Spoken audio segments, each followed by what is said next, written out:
मुझे नहीं अरे बाबा थांब जरा.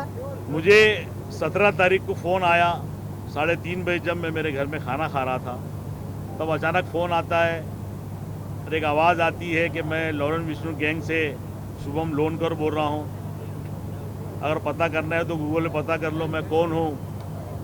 मैं वही हूँ जिसने बाबा सिद्दीकी को दिन दहाड़े मारा। अगर तुमने 10 करोड़ रुपए मुझे नहीं दिया तो मैं तुमको वही हाल करूँगा जो बाबा सिद्दीकी का किया। तो मैं फ़ोन पे समझा रहा था कि भाई मैं एक सामान्य परिवार का आदमी हूँ, आमदार हूँ, इसका मतलब ये थोड़ी हूँ कि पैसे वाला हूँ। लोगों का प्रेम है, लोगों के लिए मैं काम करता हूँ, इसलिए जनता ने मुझे चुन कर दी। मैं आमदार हूँ इसलिए मैं करोड़ों रुपए लेकर कहाँ घूमूंगा। वो मुझे बात समझने को तैयार नहीं। उसके बाद में 2 कॉल आए, मुझे जान से मारने की धमकी दी, मेरे परिवार को मारने की धमकी दी। आज नहीं मिलेगा तो कल मिलेगा, 2 महीने बाद मिलेगा, 1 साल बाद मिलेगा, जहाँ मिलेगा वहाँ शूट करेंगे।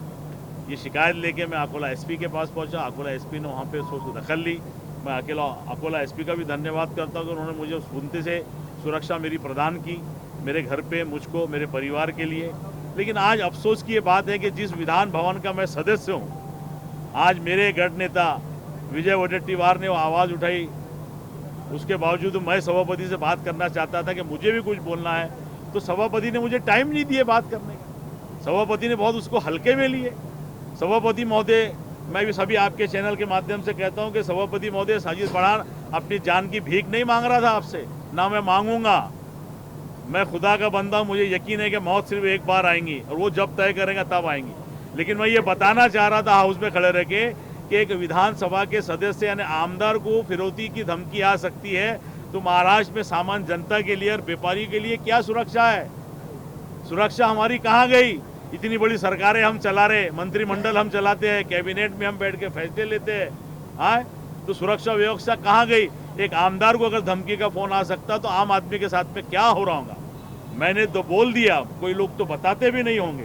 तो ये जो व्यवस्था के खिलाफ में मैं बात करना चाहता था, अध्यक्ष महोदय को इस बात की कहीं डर तो नहीं था कि मैं उनसे सवाल करूं, लेकिन मैं सवाल करने के लिए अकोला से बम्बई आया हूं। मैं अगर डरने वाला होता तो अपने घर में दुबक के बैठ जाता।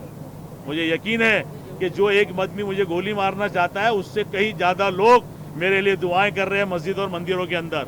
मेरे को चाहने वालों की फहरिस्त मेरी बड़ी है, इसलिए मेरा कुछ होने वाला नहीं है। लेकिन मैं इस व्यवस्था के खिलाफ में आवाज़ उठाने के लिए हाउस में आया था। अफसोस कि मुझे सभापति ने बात नहीं करने दी। ऐसे विषय में अगर बात नहीं करना देंगे तो आप क्या बात करेंगे?